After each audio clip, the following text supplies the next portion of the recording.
सीएसएमटीच्या दिशेने जाणाऱ्या लोकलमधून पडून 4 प्रवाशांचा मृत्यू. मुंब्रा दिवा स्थानकादरम्यानची घटना. प्रवाशांच्या सुरक्षेचा प्रश्न पुन्हा ऐरणीवर.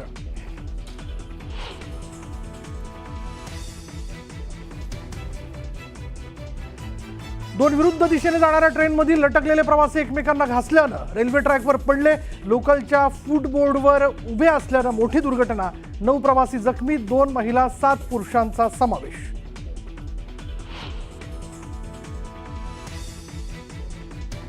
मुंब्रा दुर्घटनेतील मृतांच्या कुटुंबियांना राज्य सरकारकडून प्रत्येकी 5 लाखांची मदत, तर जखमींचा सर्व खर्च राज्य सरकार करणार. मंत्री गिरीश महाजनांची घोषणा.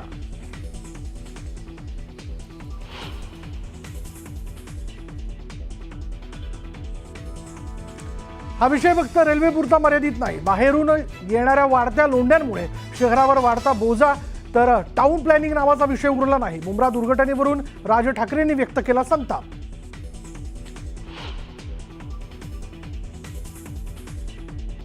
रेल्वे मंत्र्यांचा राजीनामा मागण्यापेक्षा त्यांनी गर्दीच्या वेळेस लोकलमध्ये शिरून दाखवावं.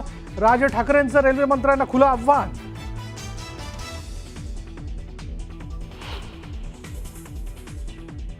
मुंब्रा रेल्वे दुर्घटनेविरोधात रेल्वे प्रशासनावर मनसेचा धडक मोर्चा. मनसे नेते अविनाश जाधवांच्या नेतृत्वात उद्या सकाळी ठाणे गावदेवी मैदान ते रेल्वे स्टेशनपर्यंत मोर्चा.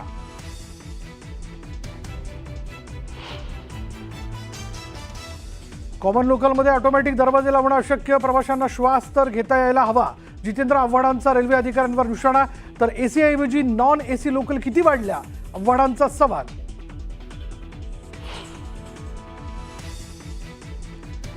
संभाजीनगरच्या जिल्हा रुग्णालयात नातेवाईकांचं आंदोलन. डॉक्टरांच्या चुकीमुळे शस्त्रक्रियेवेळी महिलेचा मृत्यू झाल्याचा नातेवाईकांचा आरोप.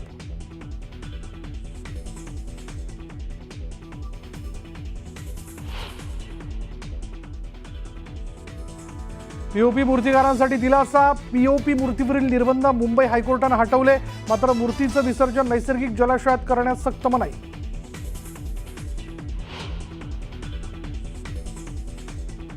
पंढरपूर विठ्ठल रुक्मिणीचं व्हीआयपी दर्शन बंद. विठ्ठल रुक्मिणी मंदिर समितीचा मोठा निर्णय.